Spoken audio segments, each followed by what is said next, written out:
인사하겠습니다. 안녕하십니까?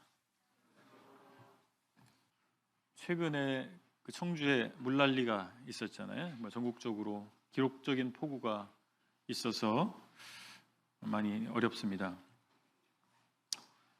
홍수에 마실 물이 없다 이런 말 들어보셨어요? 홍수가 나면 온통 물천지잖아요. 온통 물천지인데 식수가 없는 거죠. 깨끗한 물, 먹어도 되는 물은 오히려 귀하다라고 하는 것입니다. 그런데 하나님의 교회에도 비슷한 말이 있어요. 교회 식구는 많은데 충성된 일꾼은 적을 수가 있습니다. 저와 여러분들이 섬기는 서청주 교회는 어떻습니까? 충성된 일꾼이 식구수만큼 되나요? 어떠세요? 실제 교회 일을 기획하다 보면 할 일은 많습니다. 그런데 그 일을 맡길 일이 없는 게 아니에요. 일이 굉장히 많은데 그 일을 믿고 맡길 만한 사람들이 생각보다 많지 않다 이런 생각을 갖게 되죠. 왜 많지 않을까요? 충성스럽게 그 일을 감당할 수 있을까? 여기에 의문을 갖기 때문에 그렇습니다.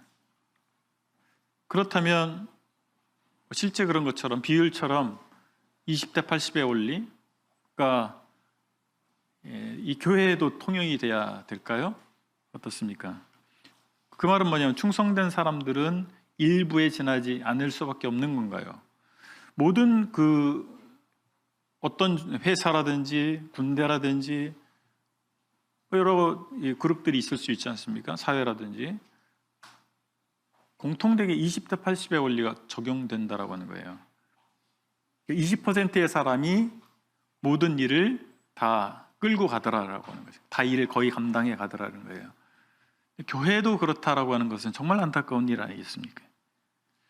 우리가 하나님의 백성이라면 모두 그분께 순종해야죠. 우리가 상식이라는 얘기를 하지 않습니까? 당연히 그래야 하는 것이 상식입니다.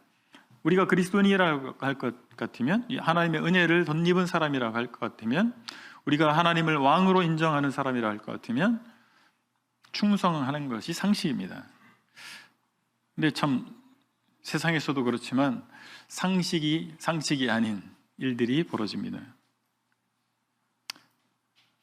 그러면 믿는 사람들의 모임이라고 하는 이 교회는 어떤 정체성을 가져야 되겠습니까?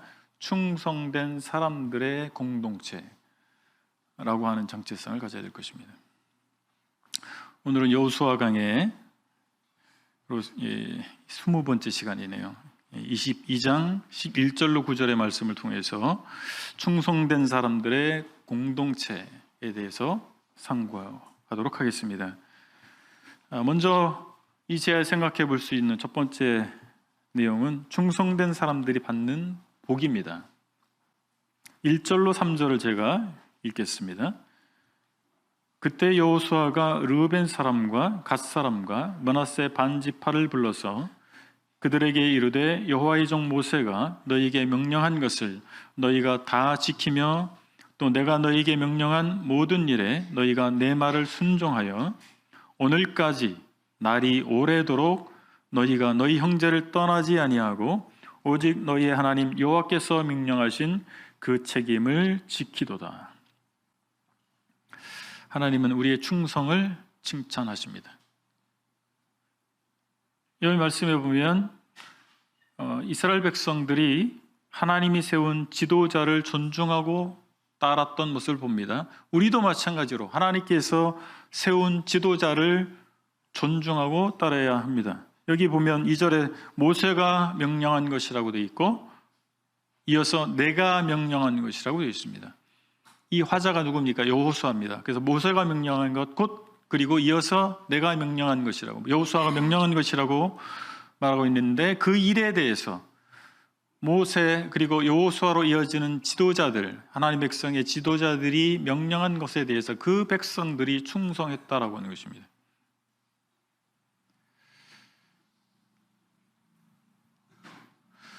이 두 지도자를 통해서 하나님께서 말씀하시고 그 두 지도자들을 통해서 이스라엘 백성을 이끌어 오셨습니다.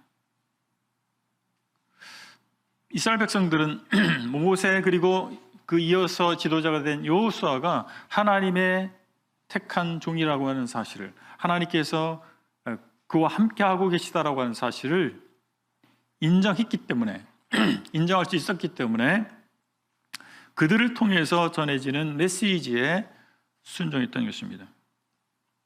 6절의 표현을 보면 여호수아가 그들에게 축복하여 보내매 그들이 자기 장막으로 갔더라, 이렇게 기록이 되어 있습니다. 이 말씀을 통해서 하나님께서는 여호수아를 통해서 하나님의 복을 전달하기를 원하셨다는 것을 보여주십니다. 하나님께서 직접 하실 수 있잖아요. 그런데 왜 그를 통해서 하셨겠습니까? 하나님께서 이스라엘 백성을, 당신의 백성을 이끄시는 방법입니다. 하나님께서는 선민 전체를 직접 상대하시기보다는 그들 중에 세우신 지도자를 통해서 말씀하시고 이끄신 것입니다. 신약에서 교회를 이루게 하시고 교회의 지도자들을 세우시고 그들을 통해서 교회를 이끄십니다. 신구약이 이런 면에서 다르지 않습니다. 이것은 신구약을 관통하는 원리인 것입니다. 우리가 오해하는 것은, 우리 브레드렌에 속한 분들이 오해하는 것은 뭐냐면, 다른 개신교회들, 우리 외에 타 교단 내 교회들은 성직주의를 지향한다라고 오해합니다. 여러분 그렇게 생각하십니까? 그러나 종교개혁의 전통, 종교개혁 전통이라고 말하는데 그 교회들은 공히 만인 제사장주의를 지향하고 있는 것입니다. 모든 교회 멤버들은 제사장이다. 마틴 루터를 비롯해서 많은 종교개혁자들이 외친 메시지가 그것입니다. 모두 제사장이다. 다만 그 교회 지도자들의 역할의 비중과 교회의 체계가 다를 뿐입니다. 우리도 역시 종교개혁 전통에 속한 그룹입니다. 그런데 교회론에 있어서 지도자에게 얼마나 큰 비중을 둘 것이냐, 그리고 교회 체계는 어떻게 운영되는 것이 맞느냐, 이 부분에 있어서 교단별로 다른 것뿐입니다. 물론 사람들이 가지고 있는 계급적 의식이 그 체계 속에서 영향을 주어서 결국 교권적 형태를 나타내고 있기도 합니다. 그래서 어떤 체계가 지도자의 또한 역할의 비중을 어떻게 두느냐에 따라서 사람들이 이미 가지고 있는 그 계급적 의식이 발현되느냐 덜 발현되느냐의 차이가 있을 수 있다라고 하는 것입니다. 그런데 우리는 과연 하나님께서 세우신 교회 질서에 대해서 얼마나 잘 이해하고 실천하고 있는가를 자문해 봐야 됩니다. 이른바 브레드린이라고 하는 형제단에서, 우리는 스스로 모임이라고 주로 많이 말하죠. 이곳에서 목회하는 것은 다른 교단에 비해서 더 특별한 어려움이 있습니다. 형제자매님들은 목회 일선에 계시지는 않으니까 잘 모르실 수 있습니다. 그것은 뭐냐면 역할의 구분을 신분의 구분과 연계해서 모호하게 하는 것입니다. 무슨 말인지 이해하시겠어요? 역할의 구분이 있잖아요. 그런데 그것을 신분의 구분과 연계해버립니다. 그래서 역할의 구분을 모호하게 만드는 거예요. 우리 신분상 하나님 앞에 차이가 없죠. 같은 신분을 가지고 있는 것입니다. 그런데 역할도 같은가요? 역할은 다릅니다. 신분은 같다 할지라도, 하나님의 자녀라고 하는 신분은 같다 할지라도 역할은 다른 거예요. 그런데 신분이 같기 때문에 역할도 같은 것처럼 그렇게 연계해서 생각하는 데 문제가 있는 것입니다. 저와 같은 사람은 이 교회의 대표자 아닙니까? 여러분, 제가 대표자입니까? 아닙니까? 네, 대외적으로 저는 서청주교회의 대표자입니다. 그렇다면 대외적인 일은 누구에게 위임해야 맞습니까? 대표자에게 위임해야 됩니다. 그것은 그의 역할을 인정하는 행위입니다. 대외적인 일에 대해서는 각자가 하는 것이 아니라 대표자에게 위임해야죠. 개인이나 어떤 부서가 대외적인 일을 대표자와 상의 없이 대표자를 패스하고 진행한다면 바로 그것이 대표자의 역할을 본인들이 하는 거죠. 저를 비롯한 서청주교회의 목회자들은 독점적 권리를 주장하려고 하지 않습니다. 여러분 알고 계십니까? 우린 분단 목회를 하고 있습니다. 복수 목회를 하고 있습니다. 그래서 어떤 것도 제가 대외적으로 대표자 역할을 하고 있지만 저는 같이 목회하고 있는 분들과 상의해서 결정합니다. 어떤 것 하나도 제가 독단적으로 결정하는 바가 없습니다. 그리고 같이 목회하는 우리 목회자들이 서청주교회 사역을 진행함에 있어서 각 부서의 책임자들의 의견을 무시하고 진행하지 않습니다. 다 상의하고 진행합니다. 그리고 각 부서에서 책임자들을 중심으로 해서 소신껏 일을 추진하도록 사역을 진행할 수 있도록 하고 있습니다. 어느 정도 체감하고 계신지 모르겠지만 그렇게 계속해서 노력하고 있습니다. 가장 중요한 게 무엇입니까? 재정권입니다. 돈을 어떻게 쓸 거냐. 거기에 대해서 제가 어떤 권한도 행사하지 않고 있습니다. 저는 의견을 제시할 뿐입니다. 여러분, 회사라든지 국가라든지 운영하는 데 있어서 가장 중요한 부서가 뭡니까? 재정입니다. 재정을 담당하는 부서입니다. 가장 힘 있는 부서입니다. 그래서 그 각 그룹들의 어떤 조직이든지 리더들은 재정을 통솔하게 되어 있어요. 저를 비롯해서 이 교회의 목회자들은 그 부분에 대해서 독점적 권리를 주장한 적이 없습니다. 그럼 다 내는 거예요. 여러분 알고 계십니까?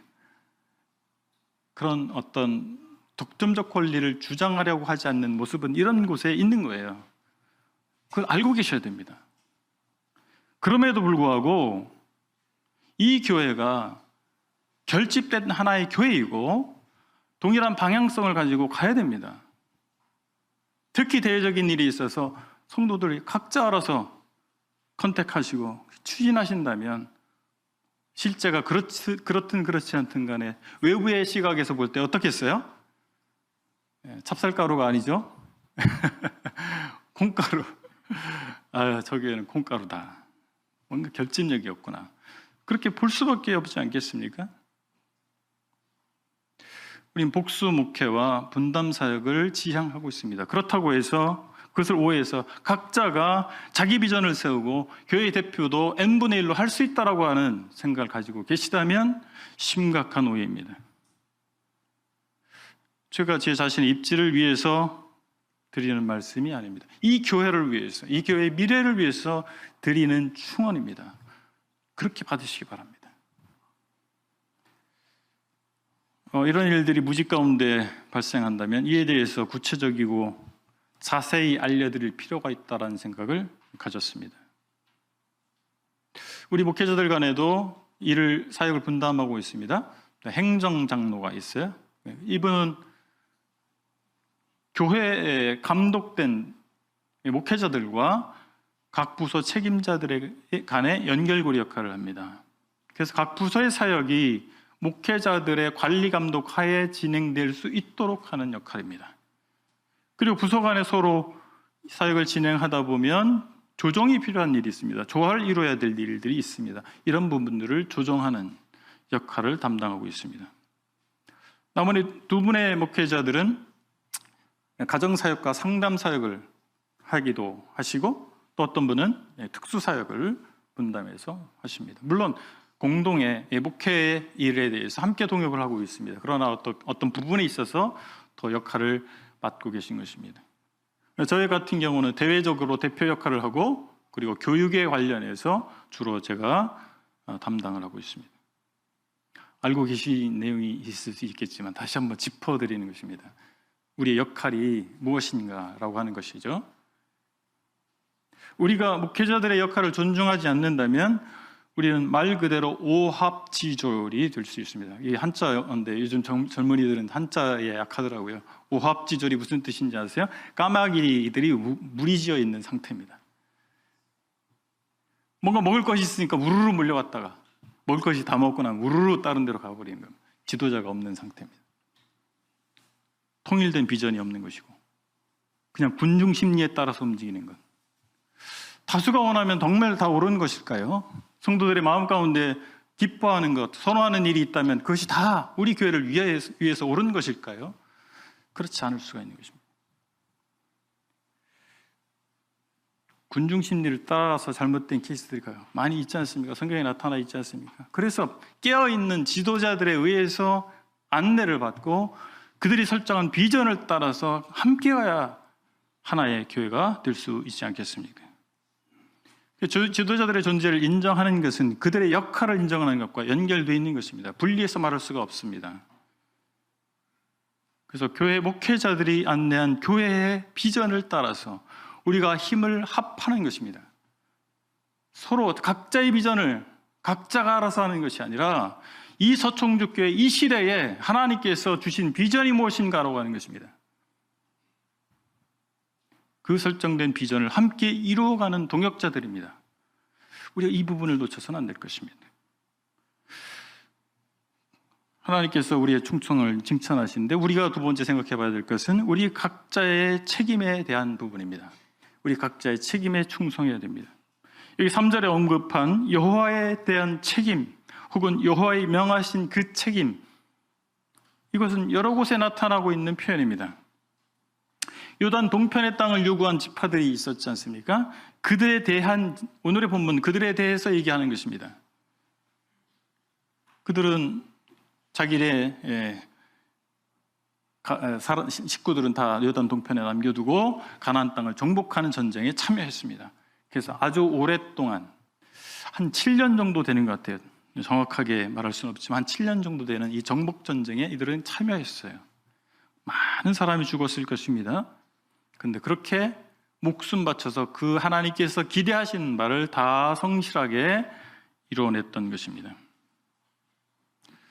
한때는 요단 동편에 머물길 원했던 지파들은 그 책임에서 벗어나고자 하는 위험 가운데 처하기도 했습니다. 그런데 하나님께서 여호수아를 통해서 준 명령을 따라서 하나님께서 원래 주시기로 한 그 땅의 정복 전쟁에 이들이 참여하게 됐습니다. 우리 각자도 서청주교회 안에서 맡은 책임이 있지 않습니까? 여러분이 어떤 부서에 속해 계시잖아요? 그렇다면 그 부서에서 분명한 책임을 맡으신 것입니다. 하나님에 대한 책임입니다. 여러분이 어떤 부서에 속해 계시고 그 부서에서 맡고 있는 현재 일이 바로 하나님께서 여러분에게 맡기신 책임이라고 하는 것입니다. 그런데 어떤 부서에도 나는 속하지 않고 계시다면 찾아보셔야 돼요. 하나님께서 나에게 맡기신 책임이 무엇인지 찾아보셔야 돼요. 그리고 그 책임을 찾아서 그 책임에 충성하는 것입니다. 서도 언급했듯이 해야 할 일은 많은데 일꾼이 없습니다. 그래서 주님께서도 말씀하셨어요. 누가복음 10장 2절에서 이르시되 추수할 것은 많되 일꾼이 적으니 그러므로 추수하는 주인에게 청하여 추수할 일꾼들을 보내주소서 하라. 일이 없는 것이 아니라 책임질 사람이 없는 거예요. 우리가 섬기는 하나님의 크심과 하나님께서 베푸신 은혜가 다른가요? 제가 받은 은혜와 사랑, 그리고 형제자매들이 받은 은혜 사랑이 다른가요? 다르지 않습니다. 그렇다면 우리는 모두 충성된 일꾼이 되어야 됩니다. 하나님께서 나에게 맡기신 책임을 발견하셔야 됩니다. 그리고 그것에 충성하는 것입니다. 하나님께서는 충성한 자들을 축복하십니다. 4절을 보시겠습니다. 이제는 너희 하나님 여호와께서 이미 말씀하신 대로 너희 형제에게 안식을 주셨으니 그런즉 이제 너희는 여호와의 종 모세가 유단 저쪽에서 너희에게 준 소유지로 가서 너희의 장막으로 돌아가되. 6절에서는 이렇게 말씀합니다. 여호수아가 그들에게 축복하여 보내매 그들이 자기 장막으로 갔더라. 7절 므낫세 반지파에게는 모세가 바산에서 기업을 주었고 그 남은 반지파에게는 여호수아가 유단 이쪽 서쪽에서 그들의 형제들과 함께 기업을 준지라. 여호수아가 그들을 그들의 장막으로 돌려보낼 때에 그들에게 축복하고 라고 되어 있습니다.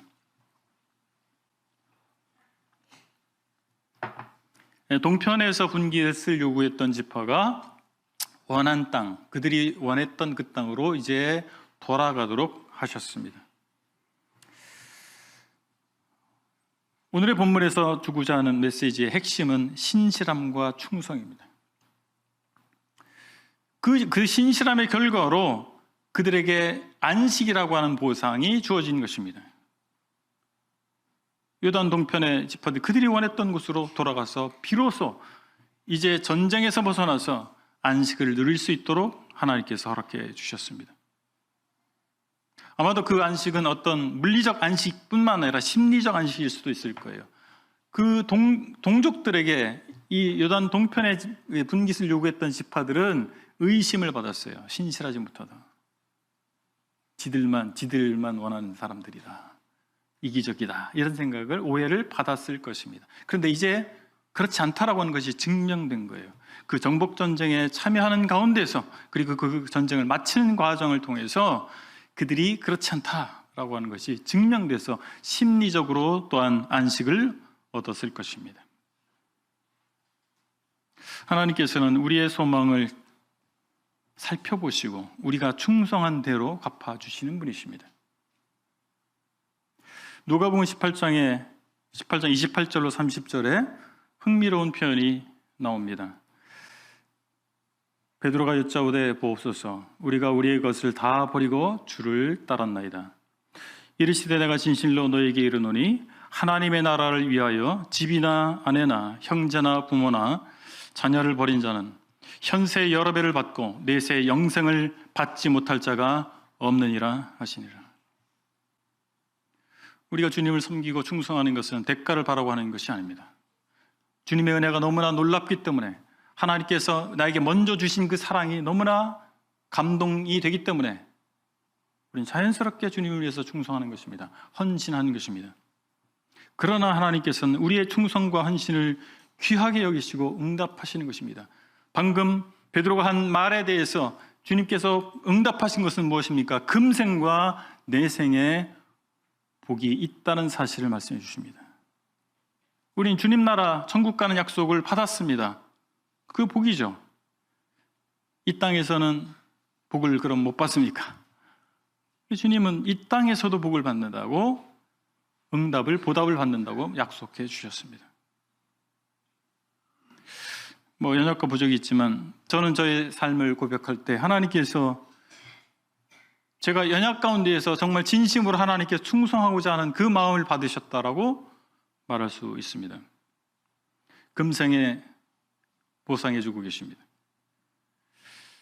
제 세 아들들이, 제가 고백하는 것은 하나님께서 이 생애 가운데 금생에 저에게 주신 복이 무엇일까라고 하는 것인데, 첫 번째는 제 세 아들들이 이제 다 성인이 됐잖아요. 근데 정말 진심으로 하나님 위해서 살고자 합니다. 방식은 모르겠어요. 그런데 정말 마음가운데서 하나님을 위해서 살고자 하고 있습니다. 여러분, 이거보다 더 큰 복이 어디 있습니까? 서울대를 나오고 대기업에 취직하고 큰 부자가 되고, 그러면 정말 자식 잘 되는 걸까요? 물론 그것도 좋은 일이에요. 나쁜 일이 아니잖아요. 그런데 가장 큰 축복은 무엇입니까? 우리의 자녀들이 정말 하나님 위해서 살고자 하는 그 소신의 고백을 할 때, 그것이 진정한 축복이 아닌가 생각합니다.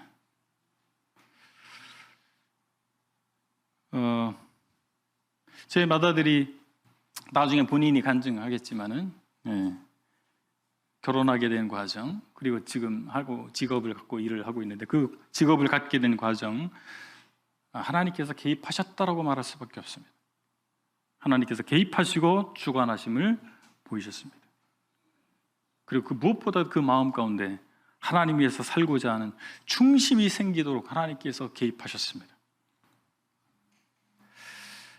그리고 여러분 아시는 것처럼 저는 꿈이 있습니다. 이 서총주 교회를 위한 꿈이 있고, 저는 브레드린의 목회자이기 때문에 한국 브레드린을 위해서 제가 가지고 있는 꿈이 있어요. 소망이 있습니다. 하나님께서 그 소망대로 이끌고 계십니다. 이 공동체를 위해서 작지만 의미 있는 저희 소망을 현실화시켜 나가도록 하고 계십니다. 앞으로 저희 가정과 저희 사역에 어떤 변수가 있을지 알 수 없습니다. 그러나 지금까지 하나님께서 저의 사역을 비롯해서 저의 가정에 복을 주고 계십니다. 응답해 주고 계십니다. 보답해 주고 계십니다. 그리고 하나님께서 앞으로도 그러하시리라, 저는 믿어하지 않습니다. 두 번째, 오늘의 제하에 생각해 보고 싶은 것은 축복받은 자들의 새로운 책임에 대한 부분입니다. 22장 5절을 제가 읽겠습니다. 오직 여호와의 종 모세가 너희에게 명령한 명령과 율법을 반드시 행하여 너희의 하나님 여호와를 사랑하고 그의 모든 길로 행하며 그의 계명을 지켜 그에게 친근히 하고 너희의 마음을 다하며 성품을 다하여 그를 섬길지니라 하고, 동편 지파들이 이제 안식을 위해서 동편으로 돌아간다라고 하는 것은 의무를 이제 의무에서 해방됐다는 것이 아닙니다. 이제 자기 마음대로 살아도 된다라고 하는 것이 아닙니다. 하나님께서는 전쟁의 위기 상황뿐만 아니라 평화와 번영의 상황에서도 신실함을 요구하십니다. 그럴 수 있는 분이십니다. 우리가 마땅히 하나님과 맺어야 할 관계는 무엇입니까? 두려워서 율법을 지켜 행해야 되는 그런 관계입니까? 아니면 우리가 뭔가 다 할 수 있기 때문에 하나님과 좀 거래하는, 대등한 관계에서 좀 거래 좀 해보려고 하는 그런 관계일까요? 둘 다 아닙니다. 우리가 마땅히 하나님께 맺어야 될 올바른 관계는 그 하나님의 사랑에 반응하는 것입니다. 그 하나님의 사랑에 감동하는 것입니다. 그래서 하나님께서 굳이 요구하지 않으신다 할지라도 내 삶을 하나님께 드리는 것입니다. 그분의 명령을 따라가는 것입니다. 그분께 예배하는 것입니다. 오늘 아침에 우리는 지금 예배의 시간이잖아요. 예배에 참여하고 계십니까? 아니면 예배 보고 계십니까? 참여하는 것은 사랑 때문에, 그 사랑에 감동이 돼서예요. 저는 브래드린에서 신앙생활 시작해서 이제 목회까지 하고 있습니다. 그래서 저는 어떻게 보면 누워서 침 뱉는 격이 될 수 있지만 우리의 개선점에 대해서 너무나 잘 알고 있습니다. 그 중에 하나는 무엇인 줄 아십니까? 너무 감정을 절제한다라고 하는 거예요. 우리가 감정 없이 하나님 믿는 것입니까? 머리로만 하나님 믿는 거예요. 그렇지 않습니다. 우리는 지정의 온 인격적인 요소를 통해서 인격적인 하나님을 만나고 온 인격을 통해서 하나님을 섬겨가는 것입니다. 거기에 뭐가 있어요? 감정이 있는 것입니다. 그 감동함 없이 어떻게 주를 위해서 살 수 있습니까? 이 세상 모두 다 주님을 반대하는, 하나님을 반대하는 세상에 우리가 살면서 어떻게 그 감동함이 없이 하나님 위해서 살 수 있겠어요? 교리적 이해로만은 충분하지 않습니다. 우리의 신실함은 위기의 순간뿐만 아니라 우리가 평안 가운데서 승승장구할 때 발휘되어야 됩니다. 그러나 그 반대의 경우가 더 많은 것이 사실입니다. 우리가 좀 어려울 때는 주야 살려주세요. 그보다 더 신실할 때가 없어요. 그보다 더 간절할 때가 없어요. 주님, 저희 삶에 개입해달라고. 그러나 위기가 사라지고 풍요를 맛보면 오히려 하나님보다 하나님이 주신 축복을 의지합니다. 아이러니한 것이죠. 하나님을 의지해야 되는데 하나님이 주신 축복을 의지하고 있어요. 그러면서 하나님을 위해서 살고자 하는 마음이 사라지는 거예요. 그래서 지속적인 신실함, 지속적인 경건이 말처럼 쉬운 게 아닙니다. 여러분, 이제 다이어트를 해야 되겠다. 내 건강을 위해서 운동을 해야 되겠다. 작심삼일이 되잖아요. 저는 개인적으로 제가 독한 사람인지 모르겠는데 잘 이해가 안 돼요. 뭐 필요한데 하면 되지. 왜 못하는지 잘 모르겠는데 계속 제 아들 중에 한 아들이 그 얘기를 하더라고요. 아버지, 계속하는 것도 능력이래요. 그렇구나. 네. 계속하는 건 능력이다. 우리가 하나님 앞에서 신실함, 이것도 경건의 능력입니다. 그것을 위해서 우리 기도할 필요도 있어요. 다른 한편으로 상황의 조건화품을 떠나서 우린 시간이 지나면서 내용은 사라지고 형식만 남는 경우가 있습니다. 어떤 이유 때문에, 어떤 내용 때문에 형식을 만들어내요. 시간이 지났는데 내용은 잊어버렸어요. 그 형식만 남아있어요. 그리고 형식을 잘하면서 자기는 잘하고 있다라고, 하나님 앞에 바른 삶을 살고 있다고, 신앙생활 제대로 하고 있다라고 착각할 수 있습니다. 우리의 본성이 바로 그 본질을 유지하기 어렵게 합니다. 여러분 그렇지 않나요? 망각이라고 하는 것이 있고 죄성이라고 하는 것이 믹스가 되면서 그 본질을 놓쳐버리는 거예요.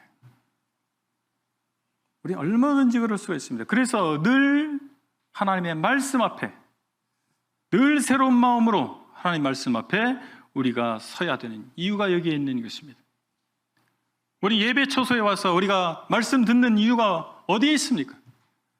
우리가 각자 큐티라고 하는 경건의 시간을, 말씀을 열어서 개인적으로 말씀 묵상하는 시간을 갖는 이유가 어디에 있습니까? 우리는 초심을 잃게 되어 있습니다.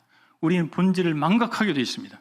그래서 계속해서 본질 되신 하나님 앞에, 그분의 말씀 앞에 우리를 비춰보는 일을 계속 반복해서 해야 되는 것입니다. 여러분, 종교개혁 운동은 제의적 공동체에서 벗어나서 말씀 공동체로 나아가고자 했던 운동입니다. 우리 종교개혁 알고 있지 않습니까? 로마 가톨릭 교회가 제의적 공동체에 있어요. 형식에 빠져 있었어요.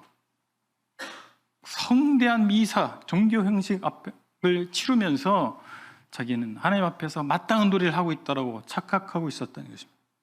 종교개혁 운동은 그렇지 않다. 하나님 말씀으로 돌아가야 된다. 하나님께서 뭐라고 말씀하시는지 그 본질을 탐구하고 그 말씀 앞에 서야 된다. 이것이 종교개혁 전통입니다.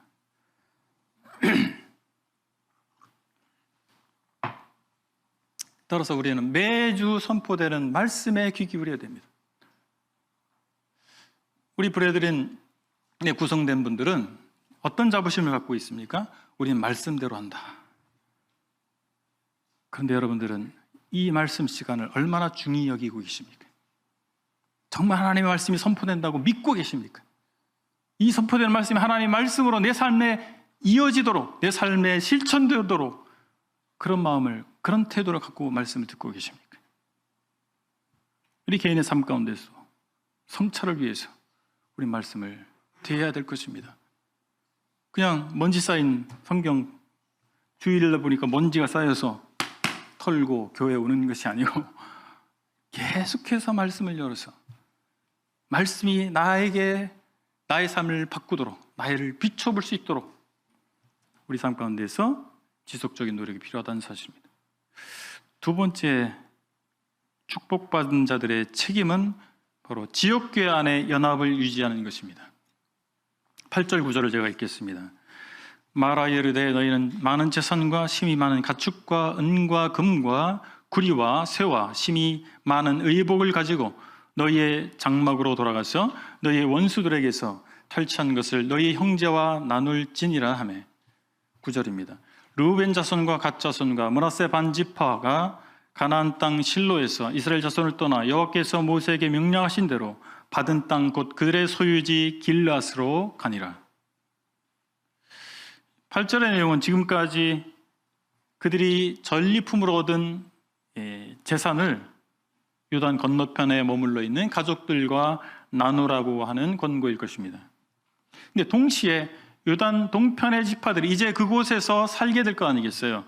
그리고 정착한 이후에 뭔가 이방 민족과의 군사적인 충돌을 통해서, 전쟁을 통해서 승리를 얻게 됐을 때 얻은 전리품에 대해서 요단 서편에 있는 동족들과 나눌 것에 대한 권고일 수도 있습니다. 바로 이 전리품을 나누는 것을 통해서 우리가 한 가족이라는 사실을, 한 민족이라고 하는 사실을 나누는 거예요. 인정하는 것입니다. 바로 단합을, 그리고 충성을, 서로에 대한 충성을 나타내는 행위인 것입니다. 반면에 9절에 언급된 내용을 보면 매우 의미심장합니다.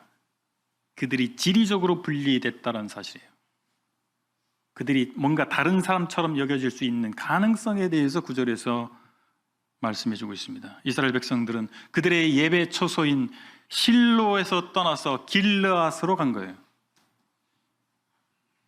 사람들 사이에 물리적 거리는 지리적 분리뿐만 아니라 사회적 분리도 야기할 수 있습니다.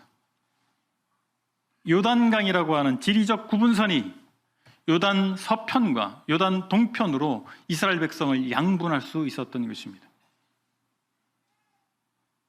그래서 그들은 그런 지리적 구분이 그들을 민족적으로 구분하지 않도록 노력할 필요가 있었던 것입니다. 서청주 교회 안에서 우리는 하나됨을 잘 지켜가야 됩니다. 이것은 저절로 되는 것이 아니라 힘써야 하는 일입니다. 왜 그렇습니까? 사도 바울이 에베소 성도들에게 권고한 이유가 여기에 있는 것 아니겠습니까? 에베소서 4장 3절에서 이렇게 말씀하고 있습니다. 평안에 매는 줄로 성령이 하나 되게 하신 것을 힘써 지키라. 그러기 위해서 우리는 공동체성을 중시해야 됩니다. 공동체성.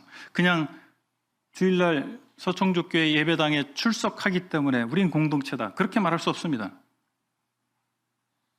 같은 가르침 안에서 같은 비전을 향해 나아갈 때 우린 진정한 하나의 공동체입니다. 요즘 유튜브를 통해서 다양하고 좋은 말씀들을 들을 수 있는 기회가 많습니다. 나쁜 게 아니에요. 굉장히 좋습니다. 훌륭한 설교자들이 많이 있고 시공의 어떤 한계를 뛰어넘어서 좋은 말씀을 들을 수가 있습니다. 그러나 우리 각자가 다른 메시지에 주목하고 있다 할 것 같으면 지역교회의 연합과 공동체성을 발휘하기 어렵습니다. 이 지역교회 밖에서 전해지는 메시지가 잘못됐다, 들으면 안 된다, 제가 그 말씀 드리는 게 아니에요. 하나님께서 이 교회를 위해서 주시는 메시지가 무엇일까라고 하는 것입니다.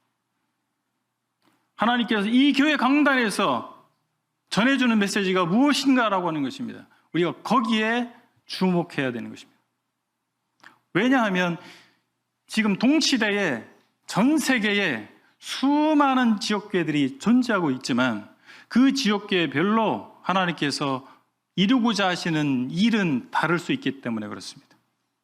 우리 각자도 다른 방식으로 부르셨듯이 지역교회도 각자 다른 방식으로 다른 목적을 위해서 하나님께서 사용하고 계시기 때문에 그렇습니다.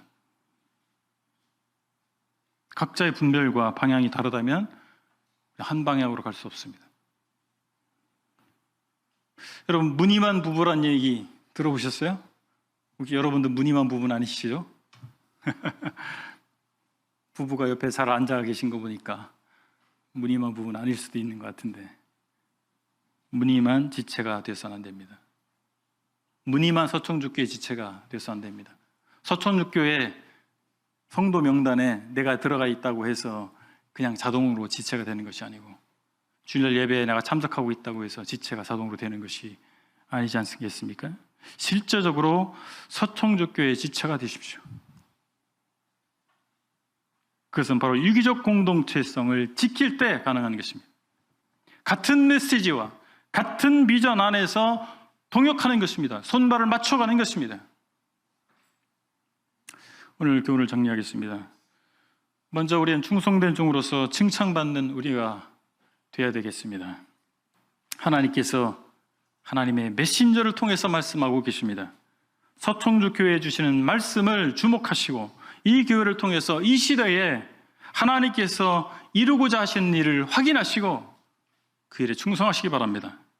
그 어떤 것과도 바꿀 수 없는 것이 하나님께서 인정하시는 것이고 축복하시는 것이 아니겠습니까? 하나님께서는 충성된 자들을 축복하십니다. 하나님께 신실함으로 열매를 내어드리는 그런 공동체를 우리가 함께 이루어갔으면 좋겠습니다. 이 교회 주신 비전을 따라서 힘을 모아서 그 열매를 하나님께 내어드리는 우리가 되시기를 바랍니다. 우리의 비전은 무엇입니까? 주의 복음을 자문화권과 타문화권에 전하는 것입니다. 자문화권은 무엇입니까? 우리나라에서 복음 전하는 거예요. 청주라고 하는 지역에서 복음을 전하는 것입니다. 타문화권은 무엇입니까? 다른 나라입니다. 우리가 전혀 언어도 다르고 문화도 다른 곳에 가서 복음을 전하는 것입니다. 이것이 우리의 비전입니다. 하나님께서 우리를 통해서 신령과 진정으로 예배 받으시기 합당한 분이십니다. 우린 예배의 공동체입니다. 우리 모여서 예배 보는 자들이 아니라 정말 신령과 진정으로 하나님께 예배 드리는, 경배와 찬양을 올려드리는 우리가 되길 바라고, 하나님께서 주시는 말씀을 통해서 내 삶 가운데서, 우리 삶 가운데서 하나님을 영화롭게 하는 삶의 예배를 드리는 서청주 교회가 되기를 바랍니다. 기도하시겠습니다. 아버지 하나님, 하나님께서 저희 각자를 부르셔서 이 서청주 교회라고 하는 지역교회 일원이 되게 하신 것을 감사합니다. 제가 무가치한 삶을 살다가 인생을 끝냈어야만 하는 자들이었는데 하나님께서 저희를 변화시키셔서 하나님 나라를 위해서 살 수 있는 이런 삶의 기회를 주신 것을 감사합니다. 아버지 하나님, 서청주교회를 통해서 이루고자 하는 비전을 우리가 동의할 수 있게 하시고 이 비전 앞에서 하나가 되어서 동역함을 통해서 하나님께 영광 돌리는 저희가 되기를 원합니다. 인도하시고 함께해 주시옵소서. 예수 그리스도 이름으로 기도했습니다. 아멘. 네, 감사합니다.